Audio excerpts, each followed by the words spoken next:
रवीश रंजन शुक्ला जी ऐसे लोग हैं जो लगभग अपना पत्रकारिता दौर का अधिकांश समय जितनी दिनों में उन्होंने पत्रकारिता की है उसका अधिकांश समय उन्होंने फील्ड में रहते हुए बिताया है, फील्ड से पत्रकारिता की है, तरह तरह के फील्ड से, कॉन्फ्लिक्ट जोन से और सांस्कृतिक आयोजनों से, कुंभ जैसे आयोजनों से, चुनाव से, या अभी जो महामारी का दौर है उस महामारी के दौर में भी उन्होंने फील्ड में जाके, आप जानते हैं कि संक्रमण का कितना खतरा मौजूद है, वह संक्रमण का खतरा उठाते हुए और ऐसी भीड़ भरी जगहों पे जहाँ पे बहुत मार और हिंसा जिन जगहों पे होती रहती है। मुझे याद है कि रोहतक वाली घटना भी आपने खबर की थी जो हरियाणा में हिंसा हुई थी, तो वो मतलब बहुत ही अलग अलग स्पेस पे जाकर उन्होंने रिपोर्टिंग की है। तो इस अनुभव का हम लोग आज लाभ उठाएंगे और वो हमको बताएंगे कि खबर का सफर कैसे तय होता है, खबर कैसे शुरू होती है और कैसे टेलीविजन या अखबार के पन्नों तक पहुंचती है। अब कैमरा और माइक रवीश भाई के हाथ में, जो जिसको संभालना उनको बहुत अच्छे तरीके से आता है। धन्यवाद अमतेश भाई। और आज अपने विश्वविद्यालय के छात्रों के साथ में मिलकर उनसे बातचीत करने का एक मौका जो आपने दिया है वो बहुत खुशी महसूस हो रही है मुझे। और इलाहाबाद विश्वविद्यालय के छात्र, इलाहाबाद शहर मेरे लिए एक मेरे मन में एक उनके लिए एक अलग जगह है, एक अलग स्थान है। और आज बहुत खुशी हो रही है आप लोगों के साथ में इंटरेक्ट करने का। मेरा जो पत्रकारिता का सफर है वो 2002 में शुरू हुआ था। इलाहाबाद यूनिवर्सिटी में पोस्ट ग्रेजुएशन करने के बाद में 2001 में मेरी पोस्ट ग्रेजुएशन खत्म हुई थी। उसके बाद में कुछ दोस्तों ने, कुछ गुरुजनों ने मुझसे कहा कि आप अच्छा लिखते हैं तो आप एक अच्छा पत्रकार बन सकते हैं। तो फिर मैंने इस ओर सोचना शुरू किया और वहीं से हमारा जो सफर है वो शुरू होता है। बेसिकली जब मैं पत्रकारिता के इस क्षेत्र में आने की जद्दोजहद कर रहा था तो मेरे दिमाग में ये कतई नहीं था कि मैं टीवी के लिए पत्रकारिता करूंगा या मैं कभी स्क्रीन पर दिखूंगा या मुझे लोग पहचानेंगे, जानेंगे। मेरा सिर्फ एक उद्देश्य यही था कि मैं एक आम लोगों की आवाज को अखबार के जरिए सरकार तक पहुंचाऊंगा, उनकी समस्याओं को सरकार के समक्ष रखूंगा। इस एक उद्देश्य के साथ मैंने पत्रकारिता के फील्ड में मैं आया। मुझे ये भी कोई होश नहीं था कि इसमें कितनी तनख्वाह मिलेगी, इसमें किस पद पर मैं जाऊंगा, आगे मैं क्या बनूंगा। इस ओर भी मेरा कोई जो है वो सोच नहीं था। बस मेरे सोच के दायरे में यही था कि एक अच्छे उद्देश्य के साथ में इस पत्रकारिता के क्षेत्र में मैं कुछ अच्छा काम करके दिखाऊंगा। 2003 के बाद लगातार जो है वो दैनिक जागरण, दैनिक भास्कर, ईटीवी और इसके बाद में एनडीटीवी में मैं काम कर रहा हूँ। पिछले तकरीबन 14 साल से मैं न्यू दिल्ली टेलीविजन के साथ में हूँ। इस चैनल ने मुझे तमाम सारे मौके दिए। मैं न्यूज़पेपर में पहले काम करता था, तो न्यूज़पेपर में लिखने का काम होता था, तो वहां पर उस तरीके की रिपोर्टिंग करता था। पंजाब में रिपोर्टिंग किया, राजस्थान में रिपोर्टिंग किया, यूपी में रिपोर्टिंग किया। फिर ईटीवी में आया, ईटीवी में भी काफी सारी ग्रामीण पत्रकारिता की मैंने वहां पर। और इसके बाद एनडीटीवी में तमाम सारे विषयों पर अभी हम लोग रिपोर्ट करते रहते हैं। पिछले अगर हम अपने पत्रकारिता की यात्रा की बात करें तो एनडीटीवी जैसे चैनल में रहते हुए मुझे तमाम सारे मौके मिले। काफी सारे मौके मुझे कवर करने के लिए बाहर मुझे भेजा गया। चुनाव मैंने कवर किया, दंगे मैंने कवर किया। लेकिन चलिए छोड़िए एनडीटीवी, तो मैं जिस चैनल में काम कर रहा हूँ वहां की बहुत ज्यादा बातें आपको मैं क्या बताऊं। लेकिन एक जो ओवरऑल पत्रकारिता का इस वक्त माहौल जो बना है वो बहुत ही निराशाजनक माहौल है। और हाल फिलहाल के दिनों में और ज्यादा निराशा जो है वो नए पत्रकारों के बीच में धीरे धीरे बढ़ रही है, क्योंकि हम लोग फील्ड रिपोर्टरों के साथ में रहते हैं, उनसे मिलते हैं, उनके साथ में बातचीत हमारी होती है। दूसरे चैनलों के रिपोर्टरों के साथ में हमारी बातचीत होती है, न्यूज़पेपर के रिपोर्टरों के साथ में हमारी बातचीत होती है। ज्यादातर जो रिपोर्टर हैं, जो हमारे जिस पीढ़ी के हम लोग आते हैं उस पीढ़ी के जो रिपोर्टर हैं, जो हमसे भी जूनियर रिपोर्टर हैं, उनके दिलो दिमाग में इस वक्त अपने भविष्य को लेकर तमाम सारे सवाल जो है वो खड़े हो गए हैं। पहला सवाल ये है कि वो किस तरीके की पत्रकारिता करें। किस तरीके की पत्रकारिता आज की तारीख में हो रही है। हम जब पत्रकारिता के फील्ड में आए थे, इस क्षेत्र में आए थे, तो हमें एक लगता था कि व्यापक, सर्व सम्मति वाला और एक आम आदमी की आवाज को उठाने वाले फील्ड में हम जा रहे हैं, यानी पत्रकार बनने की ओर हम जा रहे हैं। अब आज की तारीख में आप देखिए, पत्रकारों की इज्जत खत्म हो गई। कुछ उनके अपने कारणों से कुछ बाजारवाद इतना ज्यादा मीडिया पर हावी हो गया, उसकी वजह से आम आदमी को लगता है कि उनके जो मुद्दे हैं वो टीवी और समाचार पत्रों से गायब हो गए हैं। तो इसके वजह से हम लोग आज जो फेस कर रहे हैं कि हमें दलाल, हमें बिकाऊ मीडिया कहा जाता है, हमारे सामने गालियां दी जाती हैं, हम इन सारे चीजों को फेस कर रहे हैं हाल फिलहाल के दिनों में। और अभी मैं कहीं पढ़ रहा था कि अमेरिका में जिस तरीके से 20-30 साल पहले का जो समय था, जब अमेरिकन मीडिया की क्रेडिबिलिटी लूज हो गई थी, उस वक्त जो लोग संबोधित कर रहे थे अपनी मीडिया को, आज की हाल में 30-40 साल के बाद में हमारे भी देश में मीडिया का वही कमोबेश एक हश्र हमें दिख रहा है। अब आप देखिए हाल के दिनों में किस तरीके से हमारे देश में 70% लोग जो है वो कृषि क्षेत्र से जुड़े हुए हैं। हमारे देश में 1.5 लाख जो लोग हैं वो रोड हादसे में मारे जाते हैं, यानी सड़क हादसे में मारे जाते हैं, जिनमें से 75% जो है वो नौजवान लड़के होते हैं। टीबी हमारे देश में ऐसी है कि 5 लाख लोग मारे जा रहे हैं, लेकिन 70% जो लोग हैं उनकी आवाज आज की तारीख में टीवी और अखबारों से गायब है। अखबारों की अगर आप हालत देखिए तो 90% सरकारी विज्ञप्तियां छपती हैं। आप अपने मन में आप सोच कर देखें कि हिंदी के अखबार ने पिछले 5-7 सालों में, 10 सालों में कौन सी स्टोरी सरकार के खिलाफ ब्रेक किया है जिसमें सरकार को आलोचनाओं का सामना करना पड़ा। तो आपको शायद इक्का दुक्का कोई अपवाद को छोड़ दें तो वो स्टोरी मिलेगी, बाकी और कोई आपको स्टोरी नहीं मिलेगी।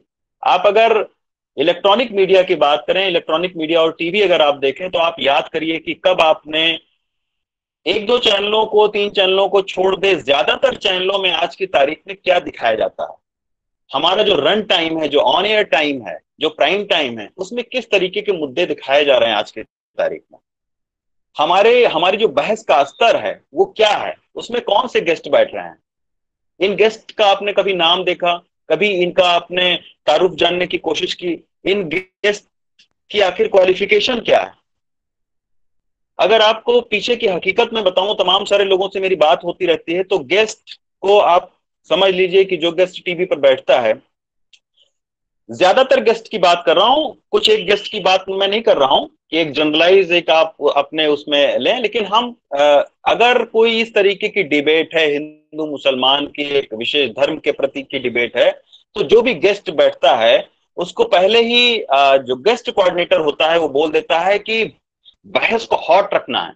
हॉट का मतलब क्या है कि आपको चुप नहीं होना, आपको चिल्लाते रहना, आपको कोई भी मुद्दे की बात नहीं करना है, कोई भी तार्किक बात नहीं रखनी है, अच्छे तरीके से अपनी बात को नहीं रखना है, एक शांतपूर्ण तरीके से, विनम्र तरीके से अपनी बात को नहीं रखना है, आपको उस डिबेट को हॉट रखना है।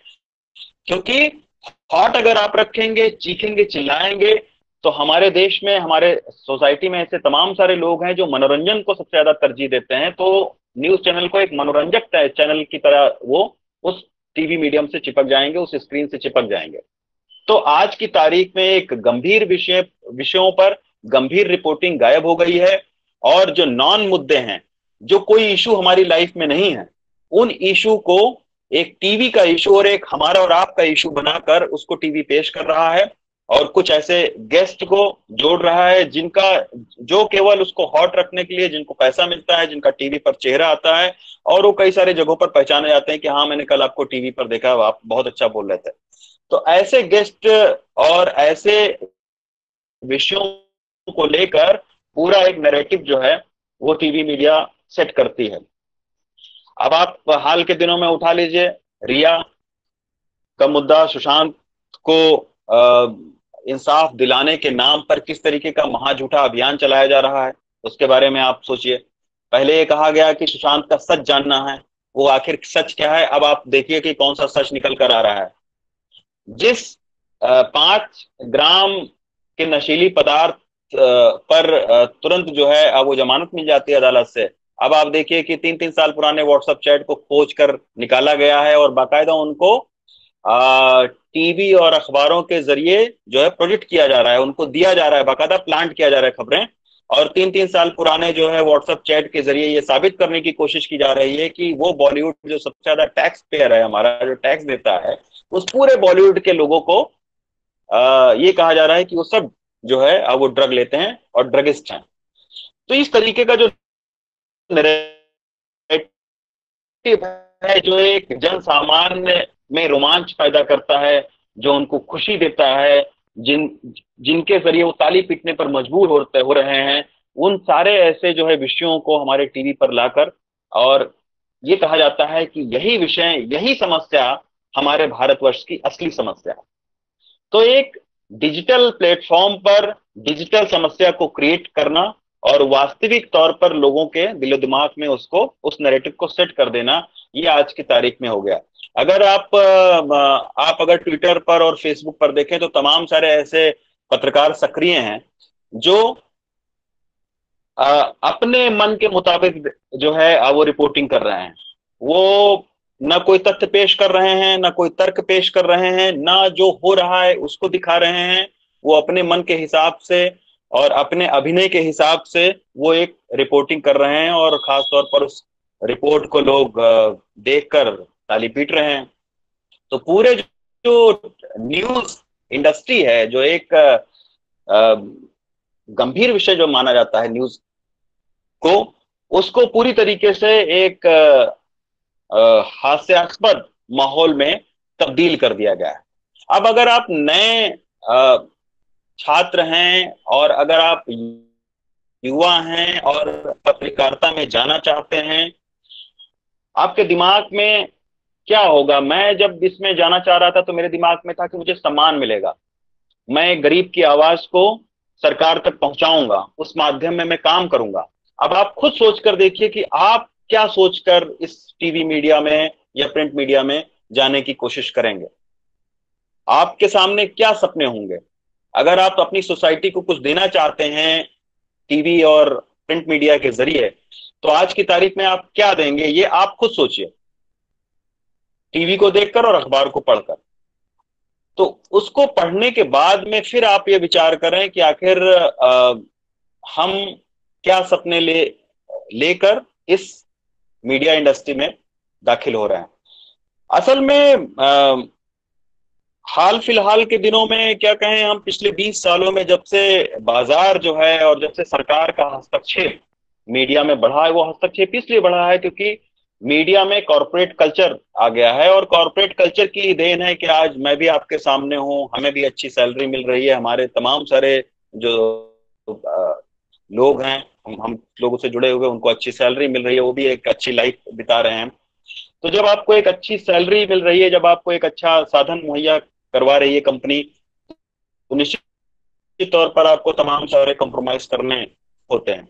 अब इस कंप्रोमाइज की आड़ में हम क्या अपने मूल उद्देश्यों से भटक जाएं, ये एक सवाल हम लोगों के सामने चुनौती बनकर खड़ा है कि आखिर हम किस हद तक, हमारी लक्ष्मण रेखा क्या है, हम जो मीडिया में काम करने वाले लोग हैं वो किस हद तक अपने प्रोफेशनल लाइफ को तवज्जो दें, और किस हद तक अपने मन की आवाज को, जिसको सोचकर, जिसको जानकर, जिसको समझकर हम इस फील्ड में आए थे, उसको तवज्जो दे। तो इसमें बहुत बड़ा द्वंद आज की तारीख में चल रहा है।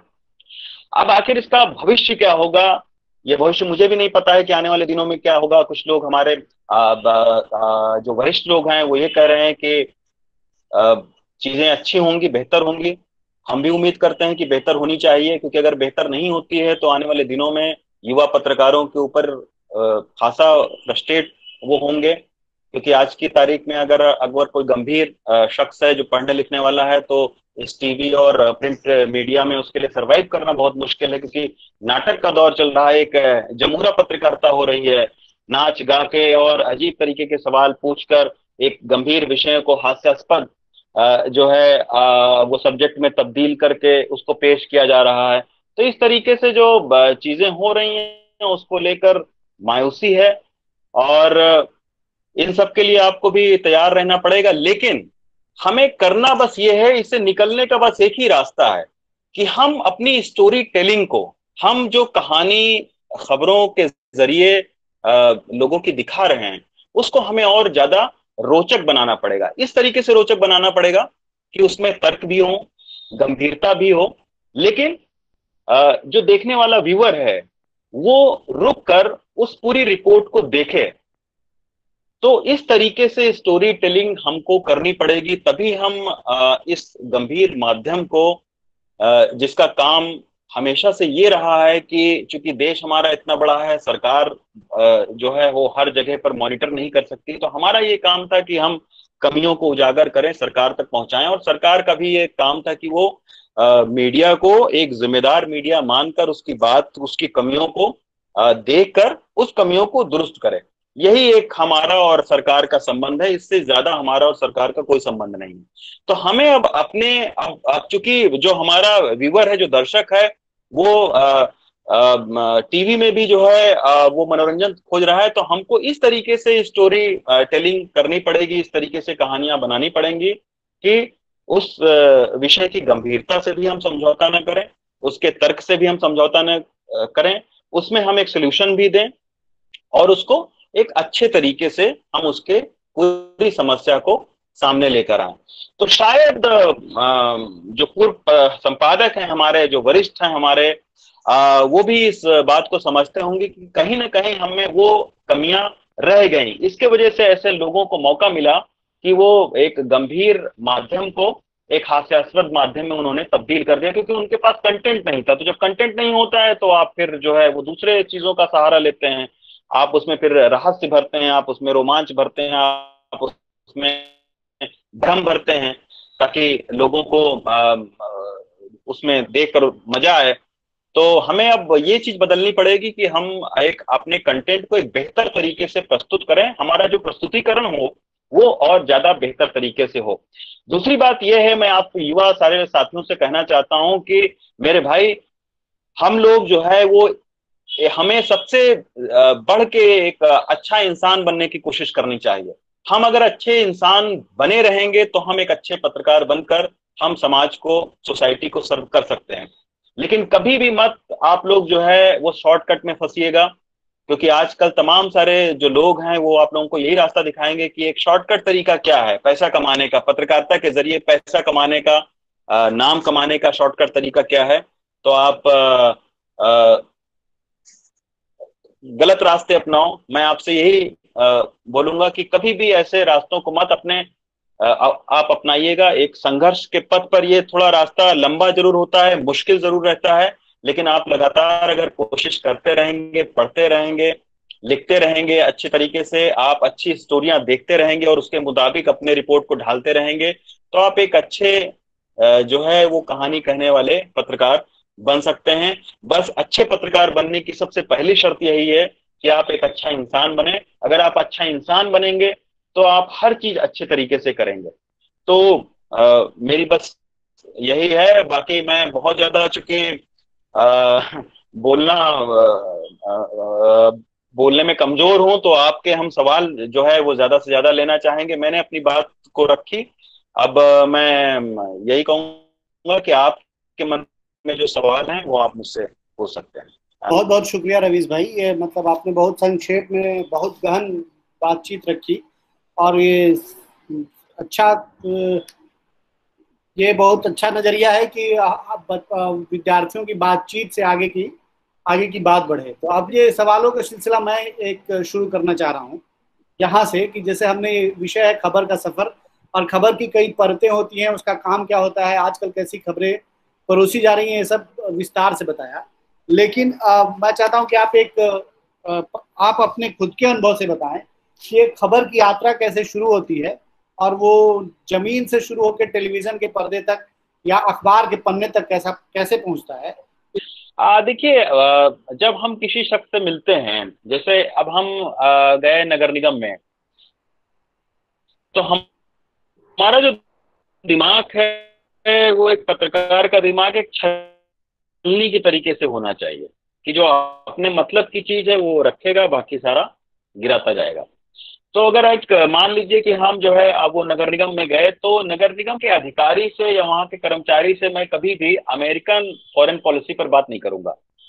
और सबसे अच्छा शख्स वो हमारे लिए होता है जो नगर निगम के कमियों पर बात करे, उसकी कार्य पद्धतियों पर बात करे, तो हम उसके पास ज्यादा देर तक बैठते हैं। वहां से हमें खबर के जो सिरा है वो मिलना शुरू होता है। जैसे मसलन उसने बोला कि भाई पिछले 5 दिनों से इस मोहल्ले का जो है वो ट्यूबवेल खराब है तो पानी नहीं आ रहा।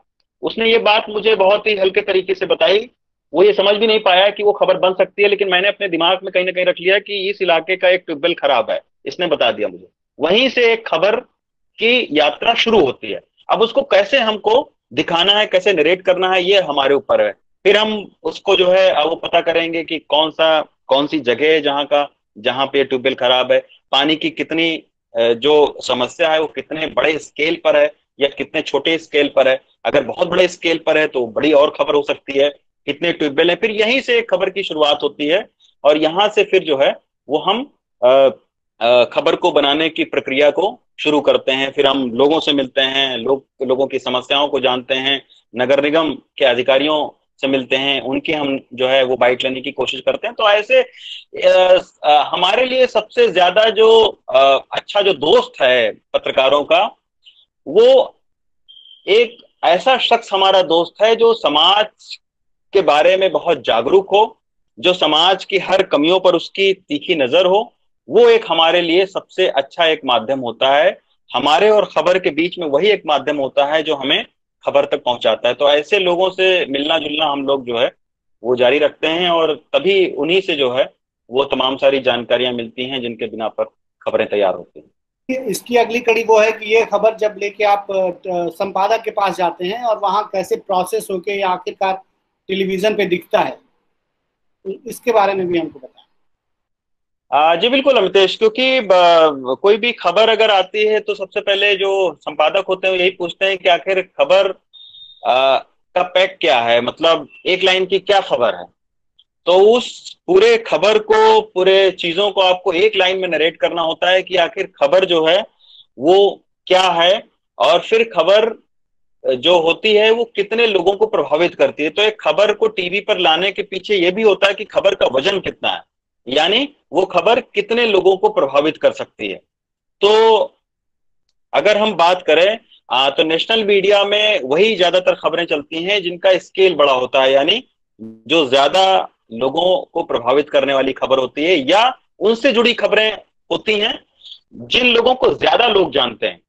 तो उनसे जुड़ी हुई ज्यादा खबरें जो है वो नेशनल मीडिया पर आती हैं। तो एक संपादक को समझाना कि खबर ये है कि अगर आप एक अभी अभी आपने जो रिपोर्ट दिखाई उसमें यही खबर है कि उत्तर प्रदेश, अगर हमसे ये पूछे संपादक कि भाई तुम्हारे पास क्या खबर है, मैंने शूट बहुत कुछ किया लेकिन हमारे पास खबर क्या है, तो हम यही बताएंगे कि हमारे पास खबर यह है कि उत्तर प्रदेश बिहार के बॉर्डर पर झारखंड के लाखों श्रमिक फंसे हुए। तो ये एक लाइन की खबर है। तो उससे जो है वो हमारे जो संपादक हैं वो समझते हैं कि हाँ ये एक खबर है।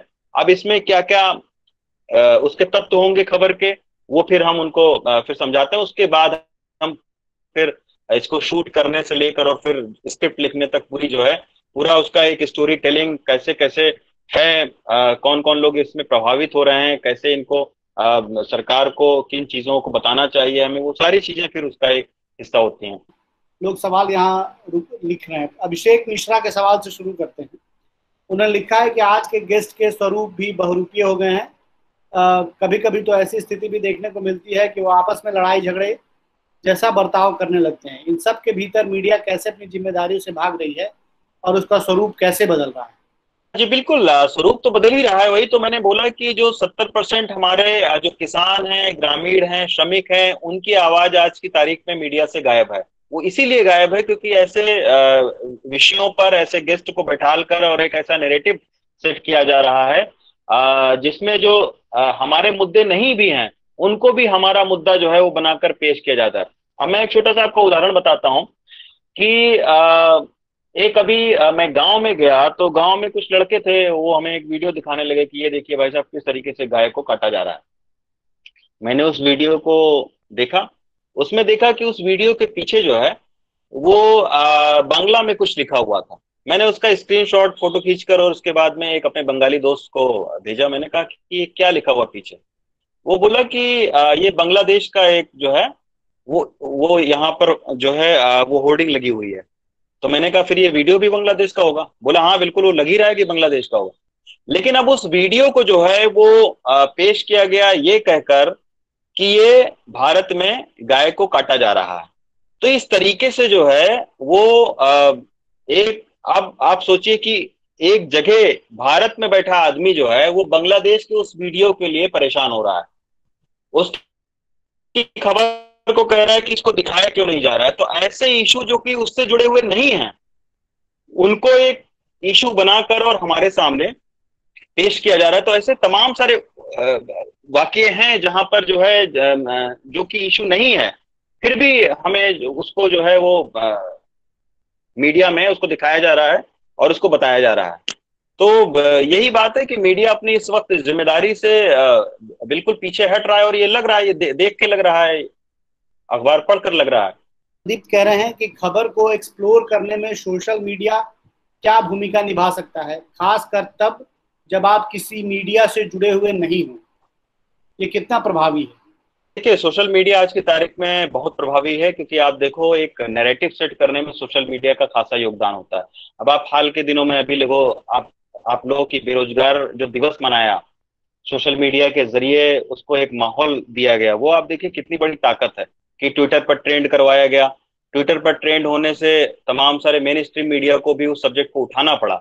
तो आज की तारीख में आप देखो कि ऐसे बेरोजगार का मुद्दा हो या फिर नौकरियों का मुद्दा हो, तो ऐसे तमाम सारे विषयों को सोशल मीडिया पर लोग उठाते हैं और एक सामूहिक तौर पर उस आवाज को जैसे ट्रेंड करवा देना सोशल मीडिया पर, तो उसका एक बहुत इम्पैक्ट पड़ता है।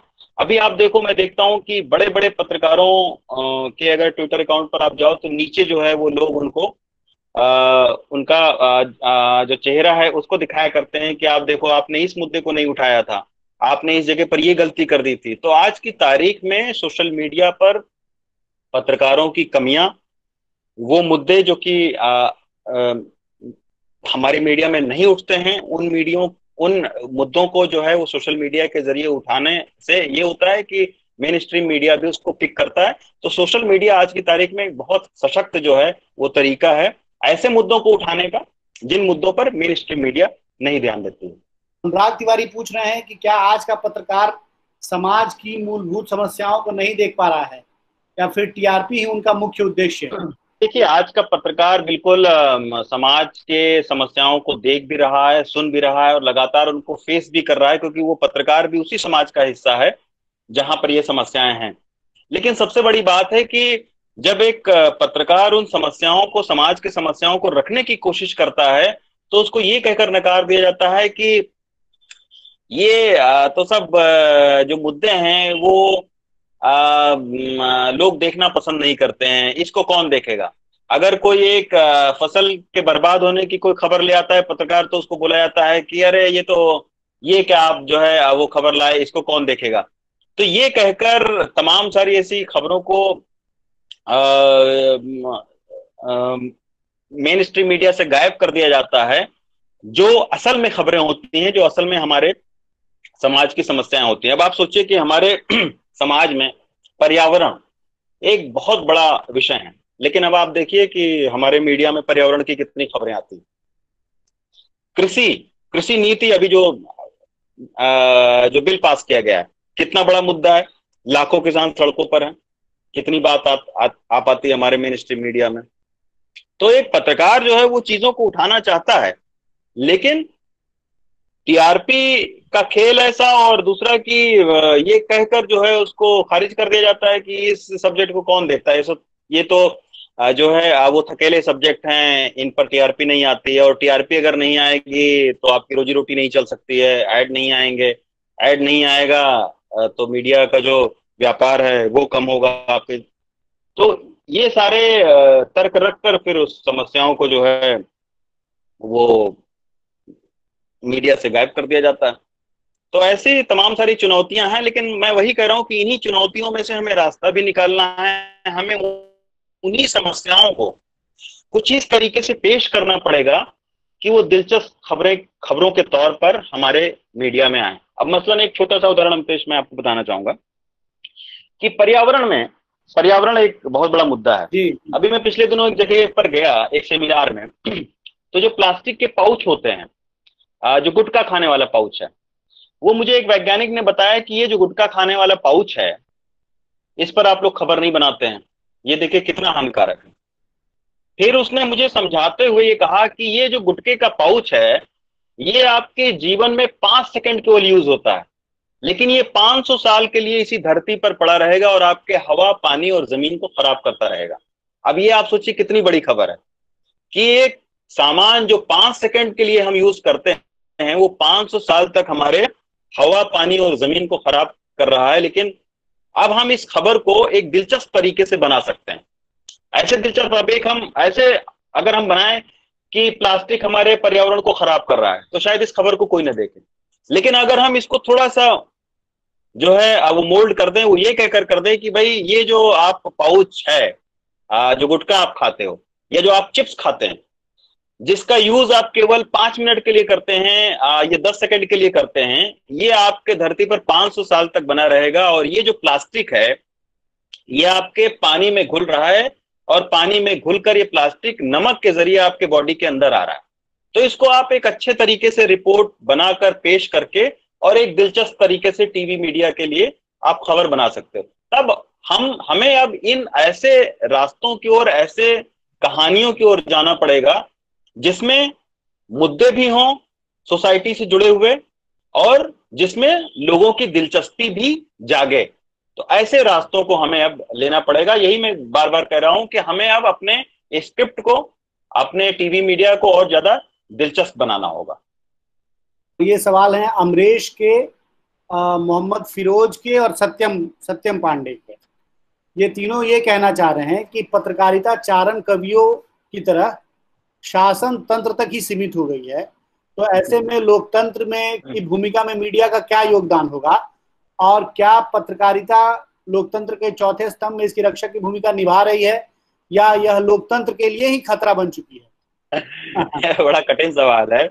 हाँ। मुझे तो लग रहा है कि चौथे खंभे पर ही अब जो है वो सत्ता टिकी हुई है केवल। असल में पहले ये था कि हर एक पत्रकार का अपना एक पॉलिटिकल विजन होता है, लेकिन अब पत्रकार जो है वो पॉलिटिकल पार्टियों का विजन बनाने लगा है। ये हो गई है, हमारा जो पत्रकार है वो अब राजनीतिक पार्टियों का, आप उसको क्या कह सकते हैं कि इनसाइडर बनने लगा है। पहले ये होता था कि पत्रकार राजनीतिक पार्टियों को देखते थे, उन्हें कवर करते थे, लेकिन अब आज की तारीख में हम देख रहे हैं कि पत्रकार ही उस राजनीतिक पार्टी का सबसे बड़ा भोंपू और लाउड स्पीकर हो गया है, और उनकी बात को वो आगे बढ़ाने में ज्यादा दिलचस्पी दिखा रहा है।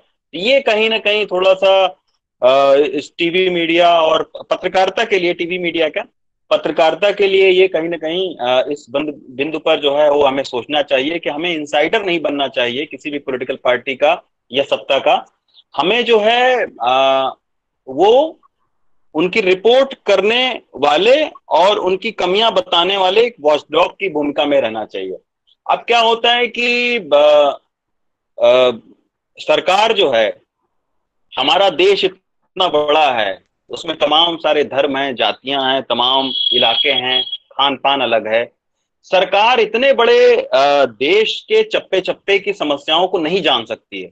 तो इसीलिए एक फ्री मीडिया का कॉन्सेप्ट आया कि वो मीडिया अलग अलग जगहों की समस्याओं को, नीतियों में खामियों को बताएगी सरकार को, और इसके बाद में सरकार भी उनको एक अच्छे हृदय से लेगी, एक अच्छे भाव से लेगी सकारात्मक तौर पर, और फिर उन कमियों को दूर करेगी। ये एक मीडिया का जो है वो काम होता है। लेकिन अब क्या हो गया है कि चूंकि नैरेटिव ये बना दिया गया है कि सकारात्मक मीडिया अगर आप नहीं कर रहे हैं तो आप देशभक्त नहीं हैं। यानी अगर आपने सरकार की कमियों को कहीं गिना दिया तो आप देशद्रोही हो गए। तो एक नैरेटिव ये सेट कर दिया गया है कि जो मीडिया का काम ही है ये कि वो सरकार की अच्छाइयों के बारे में ज्यादा से ज्यादा बात करे, जबकि ये मीडिया का काम नहीं है। मीडिया का काम ये है कि जो सरकार की नीतियां हैं उनमें जो खामियां हैं उनको वो सरकार के सामने लेकर आए। लेकिन अब आज की तारीख में पिछले 10-15 सालों में नैरेटिव ये सेट कर दिया गया है कि सकारात्मक पत्रकारिता आप करिए। आप लोग बहुत ज्यादा नकारात्मक हैं, तो भाई सकारात्मक मीडिया के लिए, सकारात्मक बातों के लिए सरकार के पास में 10,000 करोड़ रुपए का बजट होता है। वो 10,000 करोड़ रुपए का जो बजट है वो सरकार विभिन्न अखबार और टीवी में इश्तहार देती है अपनी नीतियों को अपनी नीतियों का प्रोपेगेंडा करवाने के लिए। तो जब सरकार के पास एक तंत्र है और खुद सरकार के पास में जो है वो भारतीय सूचना सेवा नाम की एक सर्विसेज है, बाकायदा उनके अधिकारियों का काम ही यही है कि वो जो पॉलिसी है सरकार की वो ज्यादा से ज्यादा मीडिया में रखेंगे। तो आखिर एक जो दूसरी मीडिया है, जो फ्री मीडिया है, उससे आखिर क्यों उम्मीद की जाती है कि वो ऐसा वो सकारात्मक जो है जो प्रचार प्रसार है सरकार का वो करेगी? तो ये कहीं ना कहीं एक खामी है और हमारा जो काम है यही काम है कि सरकार की कमियों को बताना और सरकार उन कमियों को देखकर उसमें सुधार करे। यही हमारा और सरकार के बीच का संवाद होना चाहिए। लेकिन अब हाल फिलहाल के दिनों में यही है कि जो चाटुकारिता है उसी को ही असली पत्रकारिता बनाकर जो है वो पेश किया जा रहा है। प्रिया और अभिषेक पूछ रहे हैं, उनके सवाल को मैं मिला रहा हूँ। अच्छा लेखन हमें किस तरह एक अच्छे पत्रकार की श्रेणी में रखता है और किस तरह हम अपने अच्छे लेखन से एक सामाजिक पत्रकार की श्रेणी में खुद को स्थापित कर सकते हैं और खबर को किन किन तथ्यों के आधार पर और रोचक बनाया जा सकता है, या उसकी भाषा क्या होनी चाहिए? मीडिया की जो भाषा होनी चाहिए वो आम भाषा होनी चाहिए जो ज्यादा से ज्यादा लोगों तक पहुंच सके, ज्यादा से ज्यादा लोग उसको समझ सकें, वो एक भाषा होनी चाहिए। और ये आपके सामने बहुत बड़ी चुनौती होती है कि एक कठिन विषय को एक सरल भाषा में कैसे प्रस्तुत किया जाए। तो ये इस चुनौती से जहां आप पत्रकार जो हमारे लोग हैं अगर वो पार पा गए कि कैसे जटिल विषय को सरल भाषा में रखकर लोगों तक पहुंचाया जाए, तो ये आपकी एक सबसे बड़ी खूबी होनी चाहिए कि कैसे आप बहुत ही उलझे हुए सवालों को, उलझे हुए विषयों को आप सरल तरीके से आप पहुंचा दें।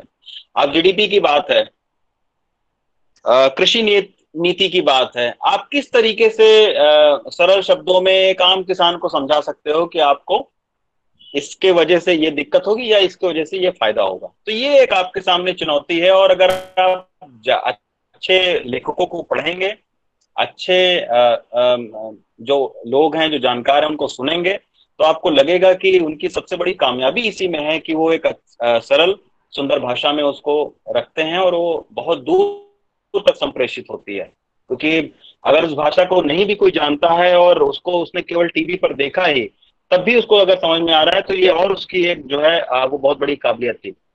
ऐसे हमारे कई सारे तमाम सारे पत्रकार हुए हैं जिनके आप कभी भाषा, आप जो है वो प्रभाष जोशी को कभी पढ़िए, उनकी आप भाषा को देखिए कि कैसे जटिल विषयों को और आलोचना को उन्होंने सरल शब्दों में रखकर और ऐसे शब्दों में उन्होंने जो है वो आलोचनाएं की हैं कि अगले आदमी को चुभी भी नहीं है और उसमें उनकी कमियों को उन्होंने उजागर भी किया है। तो अगर आप अच्छा पढ़ेंगे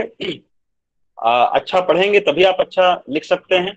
और अच्छा लिखने के लिए आपको पढ़ना खूब पड़ेगा। तो इसको आपको लगातार जो है वो पढ़ते रहना चाहिए। और अच्छी जो रिपोर्ट है, जो बीबीसी की रिपोर्ट है, उसको आप देखिए। आपके सामने जो भारतीय मीडिया है उसमें तमाम सारी डॉक्यूमेंट्री बहुत अच्छी अच्छी बनी हुई है, उनको आप यूट्यूब पर खोज कर निकालिए, उनको देखिए कि किस तरीके से आखिर उन्होंने उसको बनाई है, कैसे उनका जो है वो प्रस्तुतिकरण रहा है उसमें। तो ये आप जब देखेंगे, समझेंगे, तो आपको खुद ब खुद समझ में आ जाएगा कि किस तरीके से जो विषय होते हैं उनको एक बेहतर तरीके से टीवी या फिर अखबारों में लिखा जाए। जी अमतेश। अगला सवाल शिवम यादव का है। वो पूछ रहे हैं कि बाजारवाद के इस दौर में पत्रकारिता का भविष्य क्या होगा? ये तो शिवम जी मुझे भी नहीं पता है कि क्या भविष्य होगा बाजारवाद के इस युग में। लेकिन अभी फिलहाल जो वर्तमान में भविष्य बहुत ज्यादा उज्जवल नहीं दिखाई पड़ रहा है। लेकिन वही हमने बताया कि अब चुनौतियां बहुत बड़ी हैं। अब उस चुनौती से ऐसे ही निकला जा सकता है कि हम एक अच्छा लेखन, एक अच्छी रिपोर्ट बनाते रहें और अच्छा काम करते रहें। तो हो सकता है कि देर सवेर जो है वो आम लोगों को उस अच्छे कामों की समझ आए और वो फिर उनकी ओर लौटें जिनको वो छोड़ चुके हैं। अभी तो फिलहाल हम यही कह सकते हैं कि क्योंकि अब बाजारवाद तो बहुत ज्यादा हावी है और हर चीजें आजकल बाजार ही डिसाइड कर रहा है कि आप क्या पहनेंगे, क्या खाएंगे। तो जो मीडिया की रिपोर्ट है वो भी बाजार डिसाइड कर रहा है कि कितने लोग आखिर देख रहे हैं। जो एक टीआरपी का डिब्बा लगा हुआ है तो टीआरपी की वजह से अब वही सारा चीज डिसाइड कर रहे हैं कि आपके जो टीआरपी है वो 2 मिनट के अंदर बता देगी कि अगर आपने कोई किसान के मुद्दे को आपने मतलब कि लिया और कुछ रिपोर्ट उस पर बनाई, थोड़ी देर के बाद में उसकी टीआरपी आ जाएगी कि इस मुद्दे को केवल 100 लोगों ने देखा और रिया चक्रवर्ती के मुद्दे को 1,000 लोग देख रहे हैं। तो अगले आदमी के पास में तर्क है कि भैया फिर हम क्यों ना उस रिया चक्रवर्ती को ही दिखाएं, हम आपके किसान के मुद्दे को क्यों दिखा सकते हैं। तो इन्हीं बिहाफ पर अब जो मीडिया है वो 95% मीडिया जो है वो टीआरपी के जरिए ही आप ये कह सकते हैं कि गवर्न हो रहा है। और इसी की वजह से अब जो है वो रिपोर्टर की जगह जो गेस्ट हैं वो बैठने लगे हैं, क्योंकि जब गेस्ट हॉट रखेंगे डिबेट को, लड़ाई झगड़े करेंगे, उसमें ऐसी तमाम सारी बातें करेंगे जिस पर आप तालियां पीटेंगे, हंसेंगे, उनको देखेंगे। तो वो टीआरपी वो तय करेगी और उसके बाद में टीआरपी फिर आपके मीडिया को तय करता है कि इन्हीं सारे जो मुद्दे हैं उनको आप टीवी पर उठाइए, क्योंकि गंभीर मुद्दों के लिए जो है वो अब पत्रकारिता में स्पेस बहुत कम होता जा रहा दिव्या है। का सवाल है कि हम ऐसे मैंने देखा कि कुछ खबरें, खास तौर पर रेप की घटनाएं, सिर्फ वही नेशनल न्यूज बनती हैं जिसके पीछे छिपा हुआ पॉलिटिकल फायदा होता है और फिर उस खबर का वजन खत्म हो जाता है। ये किसकी कमी है, मीडिया की या पॉलिटिकल पार्टी की? पॉलिटिकल पार्टी की इसमें क्या कमी है? इसमें मीडिया की मैं मानता हूँ कमी है, क्योंकि मीडिया को ये लगता है कि अगर किसी बड़े शहर में रेप हो रहा है, उसका पहले रेप का प्रोफाइलिंग होता है कि आखिर उसका प्रोफाइल क्या है जिसके साथ में रेप हो रहा है। तो अगर वो प्रोफाइल अच्छा है, बड़ा प्रोफाइल है, तो खबर बनती है। गांव गिराव में इस तरीके से महिला उत्पीड़न की तमाम सारी घटनाएं होती हैं, लेकिन वो हमारे मेन स्ट्रीम मीडिया में नहीं आ पाती हैं, क्योंकि ये समझा जाता है कि जो महानगर, ज्यादातर टीआरपी के डिब्बे जो हैं वो महानगर में लगे हुए हैं। तो टीआरपी अगर आपके टीवी और मीडिया को गवर्न कर रही है, तो महानगर के टीआरपी के डिब्बे जो है वो गवर्न कर रहे हैं। तो अगर महानगर में कोई रेप होता है तो उसको ज्यादा टीवी वाले पकड़ कर दिखाते हैं, जबकि आम आप देखिए कि देश के दूसरे हिस्सों में ऐसी जो है अब कई सारी घटनाएं होती हैं, तमाम घटनाएं होती हैं महिला उत्पीड़न की, लेकिन वो खबरें नहीं आ पाती हैं। तो कहीं ना कहीं इसके पीछे पॉलिटिकल रीजन को तो मैं कम जिम्मेदार मानता हूँ। जो हमारे मीडिया के कारण हैं वो ज्यादा आप कह सकते हैं कि बड़े कारण हैं। और मीडिया को मैं ज्यादा जिम्मेदार मानता हूँ कि वो इन सारे मुद्दों को उतनी मुस्तैदी से दिखाते नहीं जितनी मुस्तैदी से दिखाना चाहिए। एक सवाल आदर्श का है कि वो पूछ रहे हैं कि आपने कहा कि मीडिया का इकोनॉमिक सुधरने से मीडिया को नुकसान हुआ है, जबकि होता ऐसा है कि जिस क्षेत्र का इकोनॉमिक सुधरता है उस क्षेत्र के लोगों को फायदा होता है। तो मीडिया के साथ क्यों नहीं हुआ ऐसा? देखिए, इंडिविजुअल को तो फायदा हुआ है। अब मुझे फायदा हुआ है कि मेरी सैलरी बढ़ गई है, मैं महानगर में रहने लगा हूँ। मैं जब इलाहाबाद यूनिवर्सिटी में पत्रकारिता करने की सोच रहा था, तब मेरे दिमाग में था कि 3-4 हजार रुपए मुझे मिलेंगे और मैं न्यूज़पेपर में काम करूंगा और मैं उसमें संतुष्ट था। लेकिन अब जैसे जैसे मैं आगे बढ़ा और जिस जैसे बाजार का दखल मीडिया में हुआ, तो मेरी भी तरक्की हुई, मेरी भी सैलरी बढ़ी। तो इंडिविजुअल एज ए मेरे लिए तो बहुत अच्छा हुआ। लेकिन कहीं ना कहीं उस बाजार ने 70% लोग जिनको सही मायने में मीडिया की जरूरत है या थी, उनको बाजार ने जरूर पीछे छोड़ दिया और उनको उनके हाल पर छोड़ दिया कि आप अपने हाल पर रहिए, ये मीडिया जो है, चूंकि हम गवर्न कर रहे हैं, बाजार गवर्न कर रहा है, तो बाजार कहाँ पर है? बाजार शहरों में है, तो शहरों की खबरें ज्यादा आएंगी। तो एक व्यक्तिगत तो फायदा हुआ मीडिया इंडस्ट्री के लोगों को, लेकिन समाज का, जो समाज को फायदा उठाना चाहिए था, जो समाज के लिए मीडिया को करना चाहिए था, वो मेरे ख्याल से उसमें कहीं ना कहीं मीडिया दुख के साथ कहना पड़ रहा है, लेकिन उसमें नाकाम रही है। विशाल कह रहे हैं कि मीडिया की, जैसा उन्हें पता है कि हर खबर मीडिया को पता होती है, तो फिर भी मीडिया क्यों उस खबर को नहीं उठाती है? क्या सरकार का दबदबा होता है या एचआर का? और इसी बात को सलमान खान पूछ रहे हैं कि सत्ता में बैठे लोगों की आलोचना से मीडिया क्यों पीछे हट रही है? हाँ, उसके तमाम सारे देखिए कारण हैं। सरकार के पास एक सबसे बड़ा जो टूल है मीडिया को गवर्न करने का, मुझे एक वाकया याद आ रहा है कि मैं कहीं पढ़ रहा था कि 1824 में, काफी पुरानी बात है, कि एक ऐसा कानून लेकर आए अखबारों के बारे में, तो अंग्रेज लोग की, उसमें ये कहा गया है कि अगर अखबार में अंग्रेजों के खिलाफ कोई खबर छपी तो अखबार का लाइसेंस रद्द कर दिया जाएगा और अखबार को छपने नहीं दिया जाएगा। तो उस पर राजा राम मोहन राय ने एक चिट्ठी लिखी, उसमें ये कहा गया कि भाई जब अखबार, मीडिया, आप मान सकते हैं कि जब मीडिया उस कमी को सामने सरकार के नहीं लाएगा तो सरकार निरंकुश हो जाएगी। यानी अगर सरकार की कमी कोई नहीं बताएगा तो सरकार निरंकुश हो जाएगी। चीन में क्या हुआ 1960 में, जब चीन में भुखमरी, अकाल जैसे हालात पैदा हुए, क्योंकि चीन में जो है वो कम्युनिस्ट पार्टी की सरकार थी और तानाशाही थी वहां पे, तो उस अकाल की खबरों को दबा दिया गया क्योंकि स्वतंत्र मीडिया नहीं था वहां पर। जो लोग थे उनके नीचे काम करने वाले, उन्होंने अपने शासकों को इसलिए नहीं बताया कि अकाल अगर हम इनको बता देंगे तो हमारी जान सांसत में पड़ जाएगी, ये कहेंगे अकाल कैसे आ गया तुम्हारे रहते हुए। मीडिया था नहीं वहां पे, तो इसलिए ऐसे लाखों लोग मारे गए। तो मीडिया का एक वाइब्रेंट होना, जीवंत रहना एक सोसाइटी के लिए बहुत जरूरी है। लेकिन अब हो ये रहा है कि आज की तारीख में, जैसे मैंने आपको पहले बताया कि मीडिया में एक नैरेटिव सेट किया गया है कि सकारात्मक पत्रकारिता, आप सकारात्मक पत्रकारिता करिए। वही अगर आप सकारात्मक पत्रकारिता करेंगे तब आप जो है वो सरकार के दुलारे होंगे, सरकार के लाडले होंगे वो पत्रकार जो सकारात्मक पत्रकारिता करेंगे, जो सरकार के बारे में बड़ी बड़ी बातें बताएंगे कि भाई सरकार ने ये किया, सरकार ने लोगों को ये दिया। लेकिन अगर आपने सरकार की कहीं एक कमी को आप ले आए मीडिया में, तो सरकार के पास एक सबसे बड़ा जो डंडा है वो ये है कि 10,000 करोड़ रुपए का उसके पास एक बजट होता है। जो बजट जो है वो टीवी और अखबार को देती है वो इश्तहार के रूप में। तो 10,000 करोड़ रुपए का अगर इश्तहार का बजट है सरकार का साल भर का, और एक अखबार को जिनको वो 20 करोड़ रुपए या 50 करोड़ रुपए का जो है वो ऐड दे रही है, अगर उसने रोक लिया तो आप समझ लीजिए कि वो अखबार बिल्कुल घुटने पर आ जाता है। क्योंकि अखबार में आप कॉर्पोरेट कल्चर है, सीईओ बैठे हुए हैं वहां पे। तो ये बहुत बड़ा तरीका है, सरकार इन्हीं तरीकों से गवर्न करती है। दूसरी बात क्या है?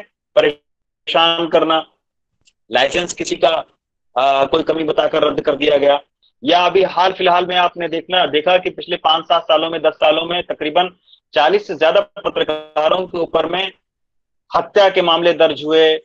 आपके ऊपर अभी ये जो महामारी एक्ट है उसके तहत जो है वो मुकदमे दर्ज हुए। होना ये चाहिए कि इस महामारी में, इस पेंडेमिक में अस्पताल की अगर कोई मीडिया कोई जो है वो कुछ कमी दिखा रही है, तो होना ये चाहिए कि उस रिपोर्ट पर सरकार को तुरंत एक्शन लेना चाहिए और उस हॉस्पिटल की चीजों को ठीक करना चाहिए।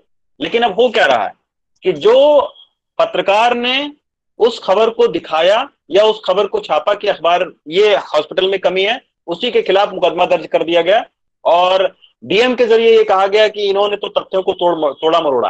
हालांकि कुछ ऐसे पत्रकार हो सकते हैं, हमारे भी फील्ड में ऐसे कुछ ब्लैक शिप हैं जो कि तथ्यों के साथ में खिलवाड़ करते हैं, तोड़ते मरोड़ते हैं, क्योंकि उनका अपना एक व्यक्तिगत उसमें हित होता है, या कुछ ऐसे टकराहट होते हैं जिनको समझते हैं कि अगर हमने तथ्य को तोड़ मरोड़ कर पेश किया तो इसका अहित हो सकता है, इसलिए उन्होंने उसको छापा। ऐसे बहुत सारे लोग हैं। लेकिन ज्यादातर लोग जो है वो मीडिया को उस तरीके के मीडिया को बढ़ावा देना चाहिए सरकार को, जिसमें अगर सरकार की कमियों को कोई मीडिया दिखाता है तो उनको उत्पीड़ित नहीं करना चाहिए, बल्कि उनको एक सकारात्मक भाव से देखना चाहिए कि ये कमी बताई है और इसको हम दुरुस्त करेंगे। लेकिन हाल के दिनों में इस तरीके से हो नहीं रहा है। और अब चूंकि हमारे नेता भी मीडिया को मीडिया से रूबरू होने का मौका नहीं देते हैं। अब आप बताइए कि पिछले आपने कई सालों से देखा होगा कौन से मुख्यमंत्री हैं जिन्होंने प्रेस कॉन्फ्रेंस सार्वजनिक तौर पर की हो, जिसमें सारे मीडिया के लोगों को उन्होंने बोला हो कि आप सवाल पूछिए। आप सोचिए कि अब एक एएनआई है, जिस मंत्री को कुछ भी बताना होता है वो अपने बंगले पर उसको बुलाया तो एएनआई को, और एक बाइट दे दिया, या अब तो उनकी भी जरूरत नहीं, एक मोबाइल से अपने सहयोगी से एक बाइट रिकॉर्ड करवाया और वो उसी को भेज दिया। उसको चलाना एक सबकी मजबूरी बन गई है। तो दिक्कत ये है कि अब जो नेताओं और जो सत्ताधीशों का मीडिया के साथ में संवाद होता था वो अब संवाद नहीं हो रहा है। वो संवाद कहीं ना कहीं कट गया है, क्योंकि एक तरफ वो मीडिया है जो बिल्कुल उनकी गोदी में बैठा हुआ है, एक तरफ दूसरा मीडिया वो मीडिया है जो सरकारों की कमियों को दिखा रहा है। तो जब उनकी जरूरतें, सरकार की जरूरतें उस गोदी मीडिया से पूरी हो रही हैं तो उनको फिर उन मीडिया की कोई जरूरत ही नहीं है जो उनकी कमियों को लगातार दिखा रहा है। अमिता एक सवाल पूछ रही है, ये बड़ा ही इंपॉर्टेंट सवाल है मेरे हिसाब से और बहुत प्रैक्टिकल है। ये कह रही है कि जो फील्ड में जर्नलिस्ट काम करते हैं उनको बहुत तरह के खतरे होते हैं, जैसे कि अगर इलीगल माइनिंग की कोई खबर कर रहा है या रेत खनन का कोई खबर कर रहा है, तो एक पत्रकार इस भय से कैसे ऊपर आता है जो उसके जान पे होता है। किसी साक्षात्कार में किसी ने पूछा एक पत्रकार से कि अगर आप गए एक जगह पर रिपोर्टिंग करने के लिए और वहां गोली चल रही है तो आप रिपोर्टिंग कैसे करोगे? तो उसने बोला कि अगर गोली चल रही तो सबसे पहले मैं वहां से भागूंगा, मेरी अपनी जान बचेगी तभी रिपोर्टिंग करूंगा। तो सबसे पहली बात है कि अपनी जान को बचाना। अपनी जान आपकी बचेगी तभी आप रिपोर्ट कर सकते हैं। लेकिन कई बार ऐसा होता है कि कॉन्फ्लिक्ट जोन में आप फंस जाते हैं, आपको उस जगह पर रिपोर्ट करनी है, या आप रिपोर्ट करते करते कहीं ऐसी जगह पर चले गए जहां पे तमाम सारा खतरा है। तो कई बार गलत वक्त पर गलत जगह पर आप पहुंच सकते हैं जहां पर आपके ऊपर हमला हो सकता है। मेरे ऊपर 3-4 हमले हो चुके हैं। अब मैं क्या सोच कर चलता हूं कि मैं 2-4 थप्पड़ डंडे लाठी खाने के लिए मेरा जो है वो माइंड मेकअप रहता है कि अगर मैं 2-4 थप्पड़ और डंडे उंडे खा भी जाऊंगा तो कोई दिक्कत नहीं है, बस मुझे कोई नुकीली चीज से कोई ना मारे, कोई गोली से ना मारे, सिर अपना बचाना होता है, उसको बचाने की कोशिश करते हैं। बाकी और थोड़े बहुत जो है हमलों से, खतरों से, वो हमको तैयार रहना पड़ता है, क्योंकि आप जब भी इस तरीके की खबरें करेंगे तो आपको उन खतरों से दो चार होना पड़ेगा ही। तो अगर आप पत्रकार हैं तो ये सब जो है वो एक आपके पेशे के साथ में ये सारी कठिनाइयां जुड़ी हुई होती हैं, नत्थी हुई होती हैं। तो इनसे तो आपको 2-4 देर सबेर होना ही पड़ेगा, इनसे आप बच नहीं सकते हैं। लेकिन फिर भी आपको बचने की कोशिश जरूर करना चाहिए, यानी कहीं पर अगर हमला होने का अंदेशा हो तुरंत वहां से भागिए। आप बचेंगे, आपका मोबाइल बचेगा, आपका कैमरा बचेगा, तभी आप उसको रिपोर्ट कर पाएंगे। लेकिन ये पेशे के साथ में आपके जुड़े हुए हैजार्ड्स हैं कि आपको कहीं पर भी आपको हमला हो सकता है आपके ऊपर में, तो इसके लिए आपको तैयार रहना पड़ेगा। रविरंजन और पुष्पेंद्र एक जैसा ही सवाल पूछ रहे हैं। वो कह रहे हैं कि व्हाट्सएप और फेसबुक यूनिवर्सिटी जैसे शब्द बताते हैं कि सूचनाओं की सत्यता व उनके स्रोत कितने संदिग्ध हो गए हैं। अब ऐसी स्थिति में गांव देहात का आदमी फेक न्यूज से कैसे बचेगा और भीड़ तंत्र का हिस्सा होने से आपको कैसे रोक पाएगा? नहीं, देखिए व्हाट्सएप यूनिवर्सिटी तो बिल्कुल, व्हाट्सएप तो ऐसा, और खास तौर पर चूंकि क्या है कि जो टेक्नोलॉजी है उसको ज्यादातर 40-50% ऐसे लोग हैं जो यूज जरूर करते हैं लेकिन उसको समझते नहीं है। तो ऐसे तमाम सारे मौके हुए हैं कि जब व्हाट्सएप मैसेज के जरिए जो है वो दंगे हुए हैं, आपस में लड़ाइयां हुई हैं, एक अफवाह फैली है, तो उसको जरूर क्रॉस चेक करना चाहिए। और दूसरी बात, मैं आप लोगों से ये भी कहना चाहता हूं कि फॉरवर्डिंग मशीन न बने कभी। हम देखते हैं कि जब भी व्हाट्सएप मैसेज कोई आता है ना, तुरंत आप लोग एक दूसरे में फॉरवर्ड करने की होड़ मच जाती है। तो प्लीज मेरी ये आपको सलाह है कि आप फॉरवर्डिंग मशीन न बने, आप खुद का कोई ऐसा तथ्यों पर आधारित सब्जेक्ट पर आप लिखें, उसको फॉरवर्ड करें, वो ज्यादा अच्छा है।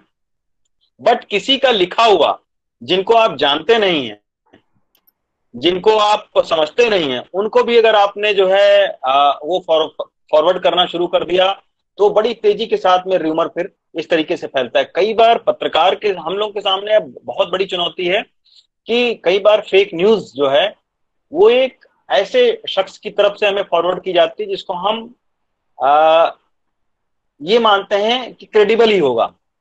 अब एक सीनियर कोई आईएएस ऑफिसर है, उन्होंने मुझे कोई लेटर जो है वो व्हाट्सअप किया। अब मैं ये मान कर चलूंगा कि उन्होंने अगर कोई एक लेटर भेजा है मुझे व्हाट्सएप के जरिए, तो आ, ये जो है वो ऑथेंटिक ही होगा, इसमें कोई दिक्कत नहीं होगी। लेकिन कई बार ऐसा हुआ है कि उस आईएएस ऑफिसर या वो बड़े पद पर बैठे हुए शख्स को भी कहीं दूसरी जगह से वो चीज आती है फेक न्यूज, और वो हमें उसको जो है वो फॉरवर्ड कर देते हैं। उसमें हम ट्रैप हो जाते हैं। जब हम उनसे पूछते हैं कि अरे सर आपने ये मैटर आपने मुझे भेजा, ये तो फेक है, कहते हैं यार हमें किसी ने ऊपर से भेजा दूसरी जगह से। तो हमें क्या करना चाहिए कि दो चार जगह से जरूर उसको क्रॉस चेक करना चाहिए, उसके बाद ही उसको आगे बढ़ाना चाहिए। और कोई खबर की अगर कोई बात है, कोई खबर के के बारे में कोई व्हाट्सएप से आपको किसी ने कोई मैसेज भेजा है, तो मेरी आपको ये सलाह जरूर है कि दो चार अच्छे अखबार में उस खबर को जरूर आप देख लें। एक तो इंडियन एक्सप्रेस में आप देख लें, हिंदू में देख लें, बीबीसी में आप देख लें, एनडीटीवी में हमारे देख लें, और भी तमाम सारे जो माध्यम है खबरों के, उनमें आप एक बार उसको देख लें, उसको क्रॉस चेक कर लें, तभी उन तथ्यों को आगे बढ़ाएं। वरना आप भी फेक न्यूज के प्रचार और प्रसार का एक हिस्सा बन सकते हैं इसमें। अंजलि पूछ रही है कि जैसा कि हम देख रहे हैं अधिकतर मीडिया चैनल अपने कार्य को ईमानदारी से नहीं कर रहे हैं और सरकार के अनुचित कार्यों की पूर्णतः अनदेखी कर रहे हैं, तो क्या आज भी हमारा देश पूर्णतः लोकतांत्रिक रह गया है? और क्या आने वाले वक्त में मूल अधिकार अपने वास्तविक रूप में रह पाएगा? और इसी में शची का सवाल भी जोड़ दें तो वो कह रही हैं कि मीडिया के अस्तित्व को पुनर्स्थापित करने में नागरिकों की क्या भूमिका हो सकती है? भारत वर्ष लोकतंत्र बना रहेगा, इसमें कोई इफ एंड बट नहीं है। हमने आपातकाल झेला, हमने हमले झेले, हमने तमाम जद्दोजहद को झेलते हुए हम आगे अभी तक बढ़ रहे हैं। हाँ, ये थोड़ा मुश्किल दौर है, दिक्कतें बहुत ज्यादा हैं, लेकिन हम इनसे भी उभरेंगे, हमें ये पूर्ण भरोसा है। और लोकतंत्र की जो जड़ें हैं वो हमारे सोसाइटी में बहुत गहरी हैं, तो कभी भी लोकतंत्र पर जो चिंता है वो नहीं करनी चाहिए। हाँ, लेकिन लोकतंत्र को खतरे में कुछ चीजें डाल रही हैं, उनकी ओर जरूर हमें ध्यान देना चाहिए। मसलन एक जो मीडिया, स्वतंत्र मीडिया का जो काम होता है, चापलूसी करना उनका काम नहीं है, उनका काम है सरकारों को आईना दिखाना। वो अभी फिलहाल वो अपनी उस भूमिका में अच्छे से दिख नहीं रहे हैं करते हुए उसको, तो ये एक जरूर जो है वो चुनौती है। दर्शकों को हमेशा जो है वो एक अगर आप जिम्मेदार नागरिक हैं तो आपको एक जिम्मेदार मीडिया को भी चुनना पड़ेगा। ऐसा नहीं है कि आप एक जिम्मेदार नागरिक हैं और आप फेक न्यूज फैलाने वाले किसी चैनल को आप लगातार देखते रहें। तो कहीं ना कहीं अगर आप फेक न्यूज फैलाने वाले लगातार चीजों को देखते रहेंगे तो आप जिम्मेदार नागरिक नहीं रह पाएंगे। जिम्मेदार नागरिक और जिम्मेदार अखबारों को पढ़ना, जिम्मेदार मीडिया के तथ्यों को देखना, उनको पढ़ना, उनको समझना, ये भी आपके जिम्मेदार नागरिक की परिभाषा के अंतर्गत ही आता है, आपकी जिम्मेदारी के ही तहत आता है। तो सबसे पहली बात कि जो हमारे दर्शक हैं, जो नागरिक हैं, उनको जरूर जो है वो ऐसा टीवी माध्यम, ऐसे अखबार पढ़ने चाहिए जो उनको सच्चाई से रूबरू करवाएं और जो उनकी समस्याओं को दिखा रहे हों, उनको आप वो पढ़िए। ये नहीं कि पता लगा आप रहते तो बहराइच में हैं और अमेरिका का किसी आप जो है वो मीडिया को देख सुन रहे हैं, तो उसको अगर आप देखेंगे सुनेंगे, उसको भी देखिए सुनिए, लेकिन आप कहीं ना कहीं अपने भी आस पड़ोस के जो मीडियम है उनको भी खंगालिए कि हमारे आस पड़ोस की आखिर समस्याएं क्या है। चलिए, उनकी अपनी समस्या है, अमेरिका की अपनी समस्या है, उनकी भी समस्या को जानिए। लेकिन उससे पहले अगर आप जिम्मेदार नागरिक हैं तो आप अपने देश, अपने समाज, अपने गांव, अपने गंवार, अपने जिले, इन सब की भी समस्याओं को जो है वो जानिए, और उनको जानने के लिए एक अच्छा और सच्चा माध्यम जरूर चुनें।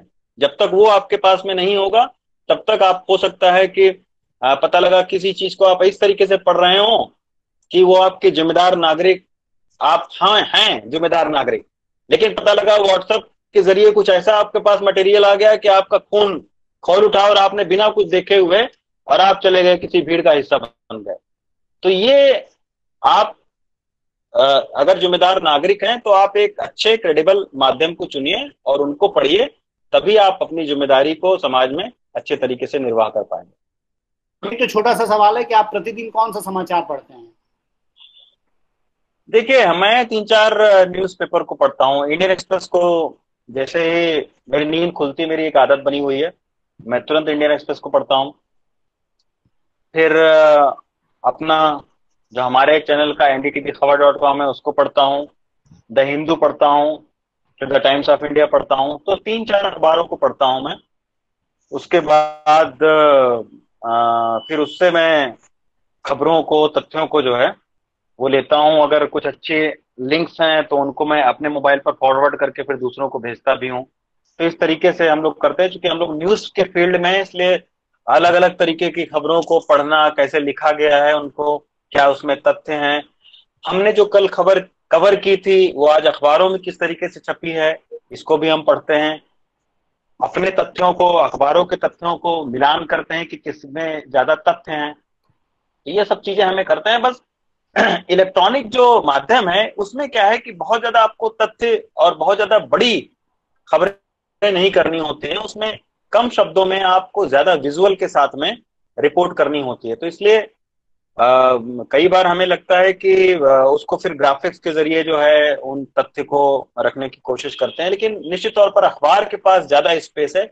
अखबार किसी भी मुद्दे को बहुत ही गहराई से लिख सकते हैं, उनमें जो डाटा होता है उसको उसमें पेश कर सकते हैं। इलेक्ट्रॉनिक मीडिया में थोड़ा सा उसके स्पेस की समस्या होती है, इसलिए हम उतनी गहराई से रिपोर्ट नहीं कर सकते हैं। टीवी डिबेट में एंकर का क्या काम होता है और मीडिया का टीआरपी से क्या संबंध है? मीडिया का टीआरपी से तो बहुत बड़ा संबंध है, टीआरपी से ही संबंध है, इसीलिए तो आज मीडिया की ये हालत है। तो टीआरपी ही आज की तारीख में मीडिया को गवर्न करता है, ये मैं आपको पहले भी बता चुका हूं।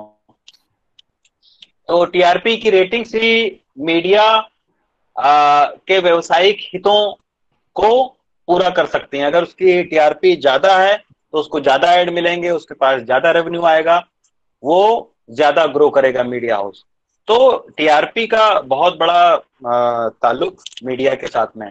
दूसरी जो बात कही कि एंकर का क्या काम होता है, एंकर का काम होता है कि पहले तथ्यों को रखना, उसके बाद में मॉडरेट करना एक तरीके से, और हर एक जो भी गेस्ट आया है एक अच्छा, एक जो क्रेडिबल गेस्ट हो उनको बुलाना और अच्छे तरीके से गेस्ट को वक्त देना, गेस्ट अपनी पूरी बात को रखे और गेस्ट इस तरीके से अपनी बात को रखे कि जो उसके सुनने वाले दर्शक हैं उनको वो बात पूरी तरीके से समझ में आए। और अगर गेस्ट समझा पाने में नाकाम रहता है तो एंकर अपनी तरफ से उस गेस्ट की चीजों को अपने दर्शकों को आम बोलचाल भाषा में समझा ले जाए। बेसिकली ये एंकर का काम होता है।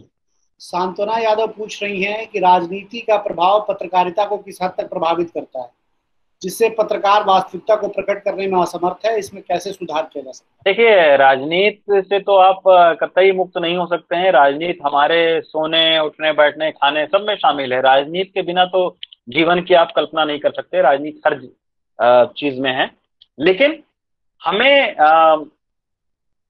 उस राजनीति को समझना पड़ेगा कि जो राजनीति हमारे देश, समाज और हमारा अहित करने लगे, ऐसी राजनीति को हमें जरूर समझना पड़ेगा। वो उस राजनीति से हमें दूर रहना पड़ेगा जो हमें हिंसा भरे, हमें हिंसा करने के लिए उत्तेजित करे, हमें जातिवाद को लेकर कट्टरता जो है वो पैदा करे, धर्म को लेकर कट्टरता पैदा करे, ऐसी राजनीति से हमें दूर रहना चाहिए। धर्म हमारा निजी मामला है। जातिवाद जो जातीय सुप्रीमेसी है उसको छोड़ना चाहिए। तो ये सब चीजें जो है वो जब तक हम छोड़ेंगे नहीं तब तक हम आगे बढ़ नहीं पाएंगे। अब आज की तारीख में क्या हो गया है कि जो नेता हैं, जो पॉलिटिकल पार्टियां हैं, वो अपने राजनीतिक हितों को ज्यादा से ज्यादा टीवी के मीडिया में, वो टीवी का मीडिया ना बोलकर हम ये बोलें कि पत्रकारिता में वो अपने नैरेटिव को जो है ज्यादा से ज्यादा ला रही हैं विभिन्न पत्रकारों के जरिए। तो पत्रकारों को तो यही वो करना चाहिए कि भाई आप पॉलिटिकल आप पॉलिटिक्स को कवर तो करिए, लेकिन आप किसी भी राजनीतिक पार्टियों के इनसाइडर मत बनिए कि आप नेताओं को सलाह देने लगे कि साहब आपको मीडिया में आना है तो आप ये करिए। हमारे तमाम सारे साथी सलाह देने लगते हैं नेताओं को, कह रहे सर ऐसे आप करेंगे तो ऐसे आप कवर हो जाएंगे, इस तरीके से आप करिए तो ऐसे आप कवर हो जाएंगे, आप ये नाटक करिए, आप जो है वहां जाके ताली पीटने लगी है तब आप कवर होंगे, या आप ले जाके बैलगाड़ी से आप चलिए तब आपको वहां पर टीवी दिखाएगा। तो ये हम लोग जो है जो जो नेताओं का रणनीतिकार बन गए हैं पत्रकार ना, वो उस तरीके का रणनीतिकार हमें नहीं बनना चाहिए। हमें बस उनकी चीजों को रिपोर्ट करना चाहिए, और अगर पॉलिटिकली जो है कहीं पर वो लोग सही नहीं हैं तो उनकी आलोचना करनी चाहिए पत्रकारिता के जरिए। तो ये हमारा आमतौर पर एक काम होना चाहिए। अब मुकेश पत्रकारिता के छात्र हैं तो वो व्यवहारिक सवाल पूछ रहे हैं कि आपने कई राज्यों जैसे राजस्थान, पंजाब, उत्तर प्रदेश, दिल्ली इत्यादि में काम किया है, तो वो जानना चाहते हैं कि ग्राउंड फील्ड पर पत्रकारिता करने में स्थानीय भाषा कितनी बाधक होती है। इसमें ये भी जोड़ सकते हैं कि कितनी सहायक भी होती है। बिल्कुल, मुझे ये फेस करना पड़ा। मैं आपको बताऊं कि जब मैं पंजाब में गया पत्रकारिता करने के लिए, तो एक बार मैं प्रकाश सिंह बादल की सभा में गया, तो ये जिस रीजन से आते हैं वहां की और ज्यादा पंजाबी जो है वो खड़ी पंजाबी होती है। मतलब अच्छे अच्छे, अगर हम ये कहें कि अगर हम दिल्ली के पंजाबी को अगर वहां पर मालवा रीजन में खड़ा कर दें तो उनकी जो भाषा है वो यहाँ के जो पंजाबी लोग हैं वो नहीं समझ पाएंगे, इतनी क्लिष्ट उनकी भाषा है। जैसे हम ये बोलते हैं कि एक अगर भोजपुरी में कोई भाषण देने लगे और अगर आप पंजाब के हैं तो आप उसको कैसे जो है वो समझ पाएंगे। तो मैं उनकी एक सभा को कवर करने गया, प्रकाश सिंह बादल की सभा को। अब वो इतना क्लिष्ट पंजाबी बोल रहे थे, साढ़े हरमन प्यारे ऐसी पंजाब दे पुत्र, मुझे समझ में नहीं आ रहा था कि वो क्या बोल रहे हैं, और मुझे उसको जो है वो रिपोर्ट करनी थी। तो फिर मैंने एक हमारे बगल में एक जो है वो पंजाब के ही वहाँ के लोकल स्थानीय संवाददाता बैठे हुए थे, फिर मैं उनके बगल में जाके बैठा और फिर उनसे मैं थोड़ा सा वो लेता रहा कि भाई जहां जहां मुझे नहीं समझ में आता था फिर हम उनसे जो है वो जो गाइडेंस है वो लेते थे कि भाई कैसे इसको क्या है। फिर धीरे धीरे कुछ पंजाबी के शब्द हमने सीखे। कुछ दिन तक जरूर हमें जो है वो समस्या हुई कि कैसे रिपोर्ट करें, लेकिन फिर आपके अंदर ये भी होता है कि चलो आप एक नई लैंग्वेज को सीख रहे हैं, नई लैंग्वेज को जानने का आपके पास में मौका है। तो ये जील होना बहुत जरूरी है कि आप कुछ अर्जन कर रहे हैं, यानी एक भाषा को आप सीख रहे हैं।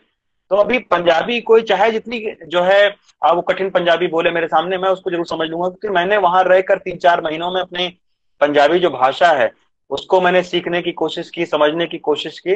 तो एक भाषा जरूर जो है एक तो स्थानीय जो भाषा होती है वो कनेक्ट करने में आपको कोई प्रॉब्लम नहीं करती है। अगर आप कहीं गए स्थानीय आप भाषा बोले तो लोग तुरंत आपसे कनेक्ट हो जाते हैं। पत्रकार का काम यही है कि लोगों से ज्यादा जुड़ना।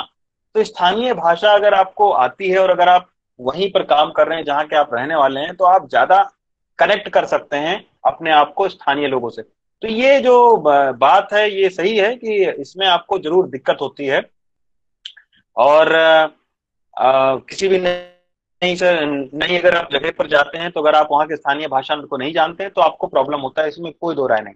लेकिन थोड़ा सा आप अगर आप सीखेंगे तो आपका ही जो है वो बौद्धिक स्तर बढ़ेगा, क्योंकि आप स्थानीय भाषा को सीखेंगे, नए नए जो है शब्द हैं उनको आप सीख पाएंगे। तो उससे आपकी जो वोकेबलरी है वो भी आपकी मजबूत होगी, शब्दावली आपको और मजबूत होगा। और जो एक और आपके साथ में जो प्लस पॉइंट रहता है वो ये भी प्लस पॉइंट रहता है, भाषा का तो एक है ही है कि आप थोड़ा सा उसको समझ नहीं सकते हैं, दिक्कत होती है। प्लस पॉइंट ये होता है कि जब आप दूसरी जगह से किसी तीसरी जगह पर रिपोर्ट करने जाते हैं तो आप एक नए विजन के साथ में जाते हैं, जो वहां का स्थानीय पत्रकार जिन समस्याओं को देखकर रोजाना गुजर रहा होता है वो समझ नहीं पाता कि ये खबर है। आप जब जाते हैं तो आपको लगता है कि नहीं ये है खबर, तो आपके पास एक नई दृष्टि होती है चीजों को देखने का, और उससे आप अच्छी बेहतरीन खबरें बना सकते हैं। मसलन एक बार आपको पंजाब की मैं बात बताऊं कि पंजाब में जो है वो तमाम सारे ऐसे लोग हैं, छोटा सा वाकया बताता हूँ आपको। तो पंजाब में ऐसे तमाम सारे मुस्लिम हैं जो पगड़ी पहनते हैं, जिनका नाम भी आपको सुखबीर सिंह, दलजीत सिंह नाम से पड़ेगा उनको। तो इस तरीके के तमाम सारे जो लोग हैं, तो एक हमारे साथी थे, तो हम लोग एक गए टेलर के पास में कोई कपड़ा वपड़ा सिलवाने के लिए। तो एक पंजाब में जो काम करने वाला रिपोर्टर है उनके लिए एक ये सामान्य बात थी कि वो मुस्लिम हैं लेकिन वो हिंदू नाम रखते हैं और पगड़ी भी जो है वो पहनते हैं सरदारों के तरीके से। लेकिन हमारे लिए, हम जब उत्तर प्रदेश से गए थे तो हमारे लिए बड़ा आश्चर्य की बात थी कि यार ये कैसे कि एक मुस्लिम जो है वो हिंदू नाम रख रहा है, पगड़ी भी पहन रहा है। तो मैंने एक टेलर से पूरी कहानी समझने की कोशिश की, तो उसने बताया कि भाई साहब जब यहाँ पर जब विभाजन हुआ था तो उस समय जब दंगे हुए थे तो बहुत सारे जो मुसलमान थे उन्होंने अपने वो प्रैक्टिस तो वही करते हैं, लेकिन जो नाम है उससे और जो पगड़ी है उससे वो सिख जो है वो दिखने की कोशिश करते हैं। ऐसे कुछ लोग हैं वहां पे। तो हमने फिर उस पर एक स्टोरी बनाई और फ्रंट पेज में वो खबर छपी थी। तो कई बार ये होता है कि जो स्थानीय चीजें होती हैं, जो स्थानीय पत्रकार उनको देखते सुनते हुए आदी हो चुके होते हैं, वो जब बाहर से पत्रकार गया होता है तो उसके लिए एक नई चीज होती है, तो उससे एक बेहतरीन स्टोरी और एक रिपोर्ट वो तैयार कर सकता है। जी। सुधीर शुक्ल पूछ रहे हैं कि कभी कभी जो मीडिया जो चाहती है वही ही करवाती है और स्वयं निर्णायक भूमिका अदा करती है, इससे उनको क्या लाभ होता है? परंतु कोई कोई मुद्दे पर मीडिया सही चीज भी नहीं पता चलने देती, जैसे अभी भारत चीन के मुद्दे पे तो कोई भी चैनल सही स्थिति बताने की जहमत क्यों नहीं उठा रहे हैं? मतलब इनका कहना है कि मीडिया कभी कभी एजेंडा सेट कर देती है और कभी कभी किसी चीज से ध्यान भी भटका देती है, इससे उनको क्या लाभ होता है?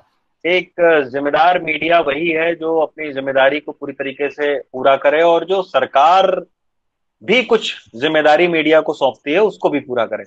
अब जैसे जो बेहद ही संवेदनशील मामले हैं, जैसे दंगा हुआ, अब दंगे में अगर एक सरकार हमसे ये चाहती है कि हम हिंदू और मुसलमान अलग अलग धर्मों के लोग कितने मारे गए ये हम ना शो करें तो ज्यादा अच्छा रहेगा, क्योंकि उससे और हिंसा भड़क सकती है। तो कहीं ना कहीं आपकी जिम्मेदारी है कि आप किसी भी रिपोर्ट से, हिंसा सोसाइटी में नहीं होनी चाहिए, हिंसा नहीं भड़कनी चाहिए। तो अगर सरकार के सुझाव पर हम अमल करते हैं और हिंसा नहीं भड़कती है तो ठीक है, वो हम चाहते हैं कि उस तरीके से हमारा और सरकार का ऐसा संबंध बना रहे कि अगर वो कोई हमसे उस तरीके की जिम्मेदार जो है वो चाहते हैं कि आप अपनी जिम्मेदारी यहाँ पर निभाइए जिससे और ज्यादा जाने ना जाए, तो ठीक है, हमको नहीं बताना चाहिए। हम नहीं, कई बार ऐसा होता है कि नहीं बताते हैं। सेना से जुड़े हुए मुद्दे पर जैसे क्या है कि सेना कई कई बार एडवाइजरी जारी करता है कि स्ट्रेटजिक कई बार रास्ते हैं, आप उन पर खड़े होकर उसकी रिपोर्टिंग करते हैं। अभी आई थी एडवाइजरी कि आप लोग राफेल को दिखा रहे हैं यहाँ पर उड़ते हुए कि भारत चीन बॉर्डर पर उड़ रहा है, तो इससे कहीं ना कहीं हमारा जो सामरिक जो दृष्टिकोण है वो प्रभावित होता है हमारे देश का। तो उसको आप मतलब इस तरीके की रिपोर्टिंग आप ना करें। तो ठीक है, उनकी एक एडवाइजरी आई और उस पर तमाम सारे जो चैनल हैं उन्होंने उसका पालन भी किया, और वो करना भी चाहिए, क्योंकि ऐसे कई संवेदनशील मामले होते हैं जिसमें हमें उस तरीके से खुलकर रिपोर्टिंग नहीं करनी चाहिए जिस तरीके से हम लोगों से अपेक्षाएं होती हैं लोगों की, क्योंकि उससे जाने जा सकती हैं, उससे आपके देश की कई सारी चीजें जो है वो खतरे में पड़ सकती हैं। वो तो एक समझ में आने वाली बात है। लेकिन एक पॉलिसी मैटर पर, एक नीतिगत मुद्दों पर अगर सरकार कहे कि आप हमारे खिलाफ खबर न दिखाओ, आप ये खबर मत दिखाओ कि न्यूनतम समर्थन मूल्य पर जो है उसका जो अनाज है किसान का वो नहीं खरीदा जा रहा है, उससे कम पर खरीदा जा रहा है, ये आप खबर मत दिखाइए। तो इसमें आप सरकार के विरोध में खड़े हो सकते हैं कि इसको हम क्यों ना दिखाएं, इसमें कौन सी जो है वो जाने जा रही हैं। तो ये होना चाहिए, कहीं कहीं जिम्मेदारी को समझ के कई सारी चीजों को हम नहीं दिखाते हैं।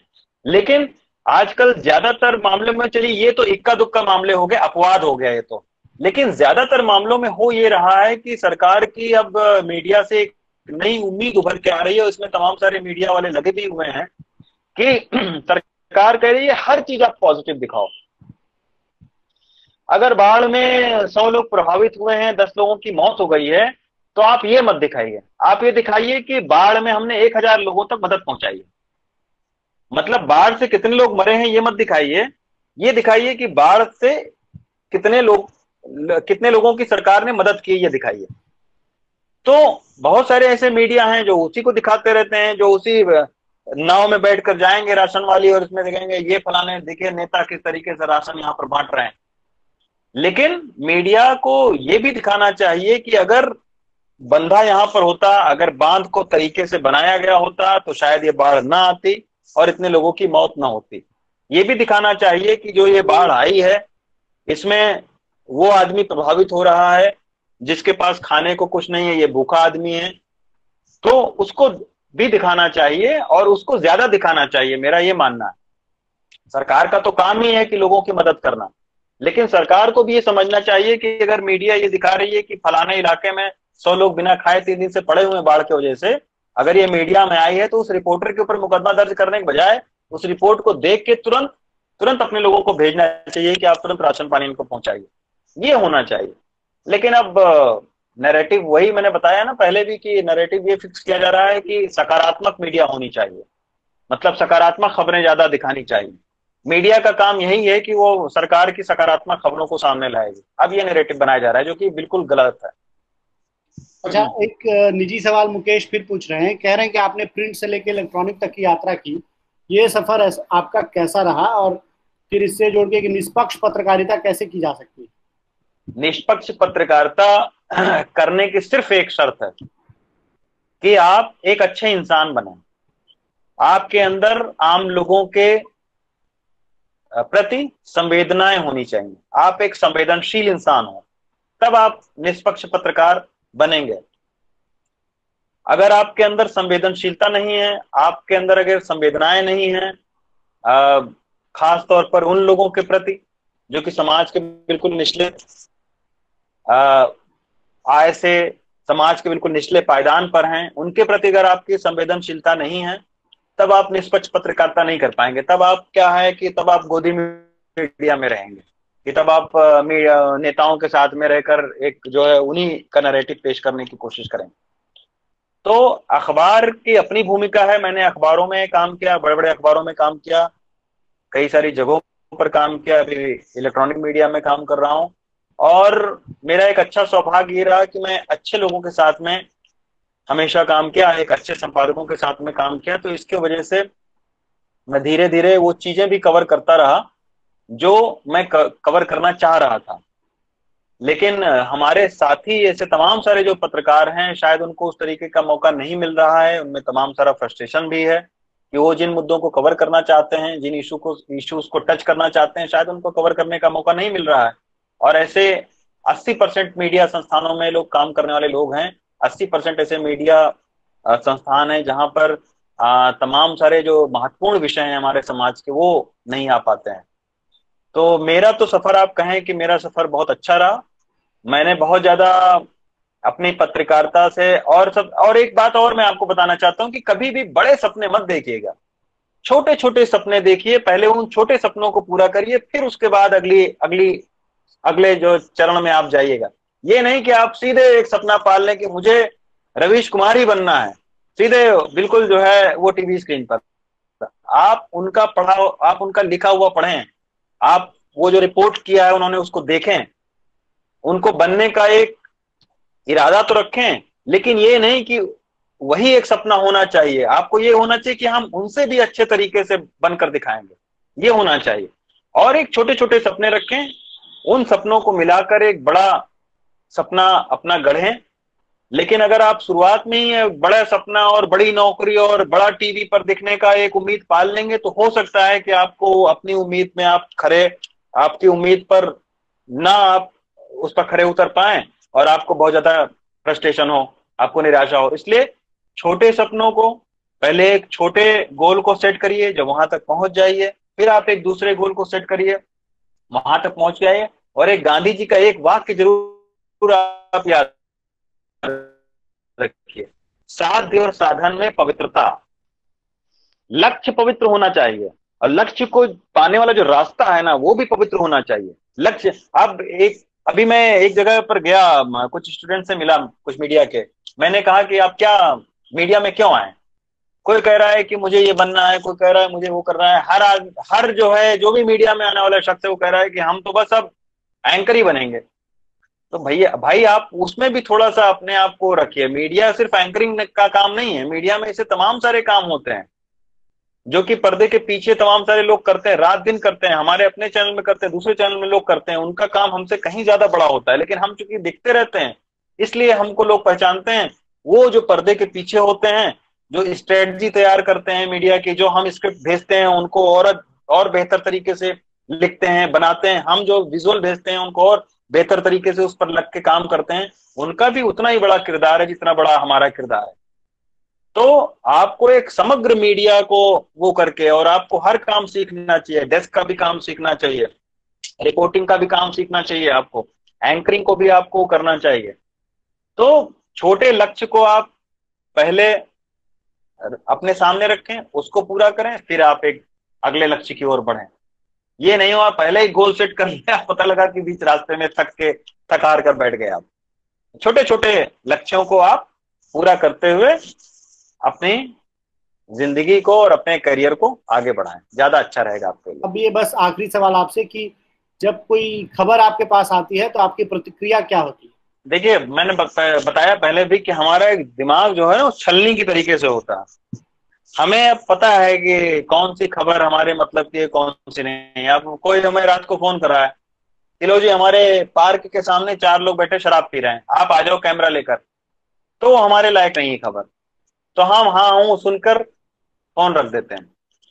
किसी ने ये बताया कि साहब कोरोना किट खरीदी गई, लेकिन वो एक, जहां से खरीदी गई कोरोना किट, वहां तो एक जो है वो सरकारी, जो सरकारी विद्यालय है वो बना हुआ है उस एड्रेस पर।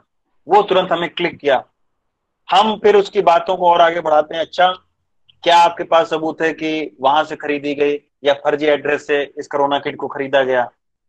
आप मुझे व्हाट्सएप करो, जानकारी और लो। तो जो हमारे, हम बस 3-4 चीजों को, अपने कोई भी खबर बनाते हैं तो उसमें 3-4 चीजों को जरूर देखते हैं। एक ये कि ये खबर कितने लोगों को प्रभावित कर रही है, इसका दायरा क्या है खबर का, कितने लोग इससे जुड़े हुए हैं। दूसरा कि ये जो खबर है वो किसके बारे में है, मतलब कौन, किसके ऊपर ये बीती है चीज, जिनके ऊपर ये खबर है। और तीसरा कि हमें विजुअली इस खबर में क्या मिल पाएगा। तो ये 2-3 क्राइटेरिया होते हैं जिनके ऊपर जो है हम, अब कोई अब हमें फोन करता है, कहता है कि साहब मेरे घर में चोरी हो गई। अब भाई, चोरी तो इस देश में, इस दुनिया में तमाम सारी हो रही है, उस चोरी में क्या खासियत है, क्या उसमें ऐसी यूनिकनेस है जो उसको हम नेशनल मीडिया पर दिखाएं? तो बोला कि भाई साहब, हमारे चोरी जो है वो सुरंग बना के हो गई, 10 मीटर की सुरंग उसने बना दी। तो हमें एक उसमें ऐड लगता है कि अच्छा, 10 मीटर का सुरंग, इसमें विजुअल ये 10 मीटर का सुरंग मिल जाएगा।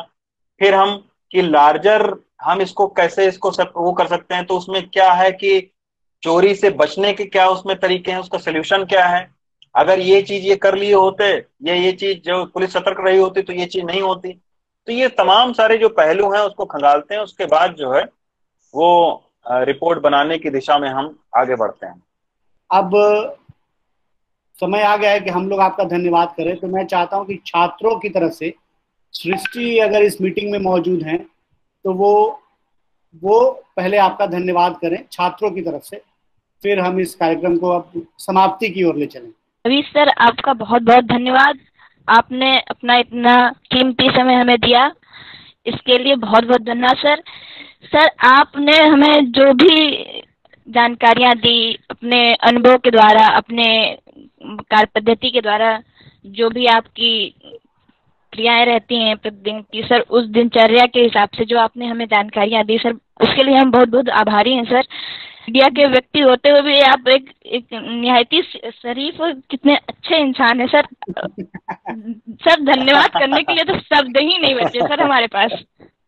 नहीं सृष्टि जी, हर आदमी इंसान अच्छा होता है और अच्छा इंसान ही बनने की कोशिश करनी चाहिए। हालांकि अच्छे इंसान बनने में बहुत सारे रोड़े होते हैं, समाज से उनको बेवकूफ कहा जाता है, सोसाइटी भी। आजकल क्या होता है ना, आप किसी भी कार्यक्रम में जाओ तो अगर कोई गाड़ी वाड़ी से आता है तो उसको लोग तुरंत हाथ पकड़ के पड़े कि ये देखिए ये बड़े आदमी आए हैं।